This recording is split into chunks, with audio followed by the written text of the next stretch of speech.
Good afternoon. My name is Hector Garcia, and this is one of my last videos of the class of Migration and Health in the university.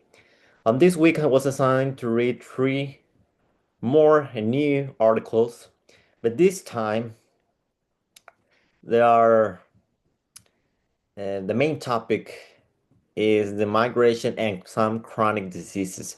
So this time I read about how many diseases referred to the population are related to all the migration and all those different processes that immigrants have to go through. So this was new for me. It was interesting and it was I don't know. Uh, I wanna talk about this with you and let's see what are your opinions for you, the audience that are listening to me. So the first article, it's called Non-Communicable Diseases in Migrants. First of all, like a kind of introduction, let's talk about chronic diseases and some of the multiple examples. I mean, here in Mexico, we all know that diabetes and obesity, but more likely diabetes is one of the most terrible and one of the most chronic and mortal challenges that population and the health system are fighting against. So we have to ask ourselves why. Why is that me, Hector, in the future, I hope I intend to be a doctor someday. So one day I'll have to fight against diabetes with some patient, and I'll have to ask myself, how did he got diabetes? What's going on with the society? Where do they catch diabetes? So most likely it's about the health, the lifestyle of the people, what they eat, at what time. There are many factors that affect in most of the chronic diseases that affect migrants. So we will discuss it. Okay. In this first article, um, it also talks about diabetes, but not only this this disease. There's also cancer and some cardiovascular um, infections. I mean, this um, cardiovascular brain, it's mortal, but this ECB, it's cardiovascular brain events. I don't know how to say it in English, but you get me. Are mostly common in migrants of Africa and the south side of Asia. So that's kind of new information for me. I never noticed. I never uh, searched by my own.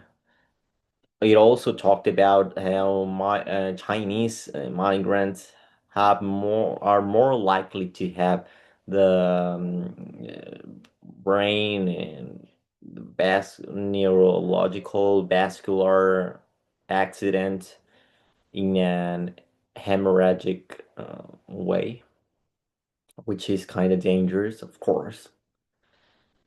And that diabetes is likely common in migrants. I'm rating it, yes. So we can discuss it. That migrants tend to get diabetes in a younger age in local populations. And well, yeah, in conclusion about this article, I get that we must be careful with the lifestyle. So here are some points that I would like to highlight. These accidents or injuries in the vascular system in the brain are likely on Africa and Asia. Why? That's something that maybe genetically speaking, there must be the answer. But why over there? Why not in Brazil, in Central America? Why not in Mexico? They are more likely to have some of those um, diseases. I mean, this information, it's important, yes, okay, because as I said before, I will be a doctor someday, and I'll have to it's my obligation to know which diseases are appearing or more likely where they are affecting my population, the community where I live in. So, for example, vascular accidents, maybe I won't have them a lot in my life if I stay here in Baja California.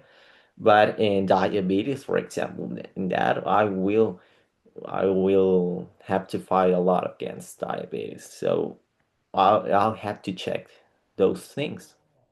They also say over here that migrants tend to get diabetes at a younger age.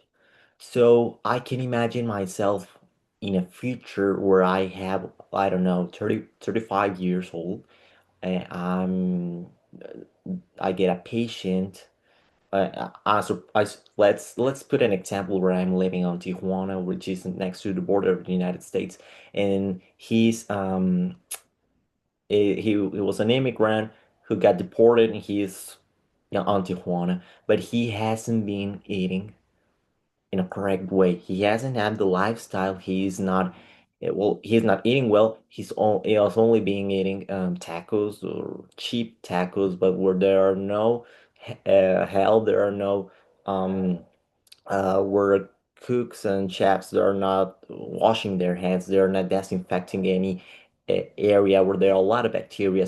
So of course he's gonna get sick eventually, but uh, eh, all the things that he is eating are things with sugar that are uh, in a lot of places, almost everywhere you can find them. So he will get diabetes eventually, and something that I will have to fight against. I mean, he in all the process from his country to United States, in all the migrant travel, will and now getting deported to Mexico, will he get stressed?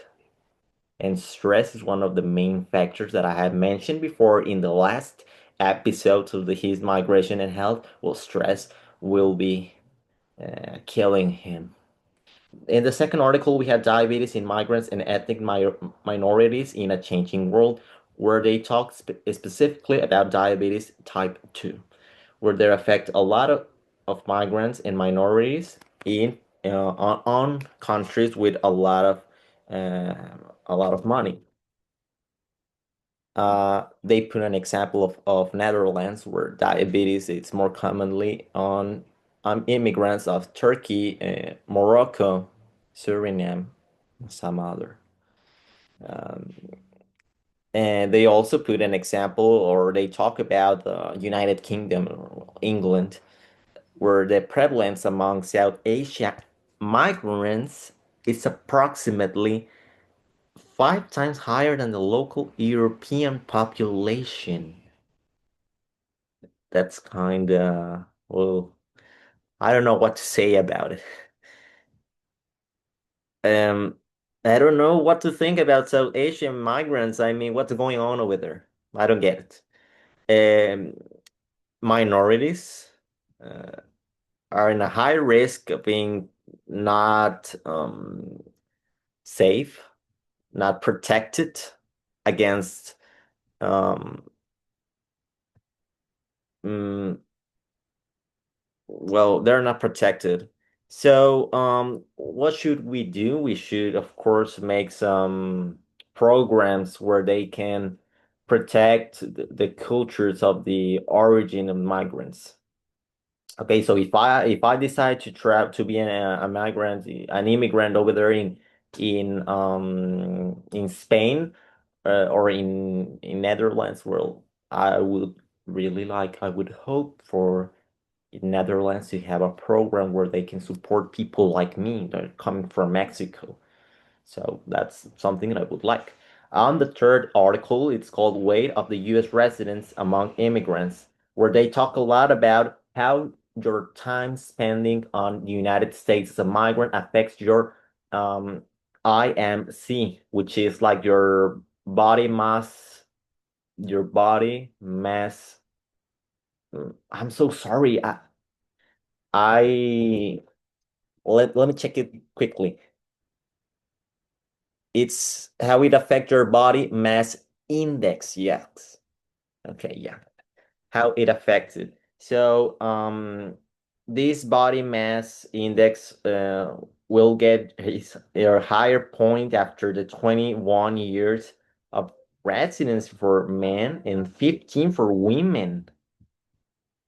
Well, that's something that I didn't know. Of course, they talk a lot about food. And of course, the same thing that I was talking about, that they should implement some programs that are that try to get to the prevention of gaining weight and to immigrants, not prevention of gaining weight with locals, no, immigrants. Let's stop supporting local people for once and let's give a little bit of time to immigrants because they deserve it. So yeah, basically that's what I learned about this new article. There were a lot of things, almost everything here was new for me, and it really changed my point of view because now I will be careful with South Asia immigrants. Now I'll know that my body mass index will change if I decide to go to United States for a long period of time. And I wanna explore more about um, what people eat. What are immigrants eating in the United States? And how are their sugar levels and their obesity? And I already gave you an example. So see you on next week, which will be 100% guaranteed. The next video, it's the last one. So see you. Have a nice day.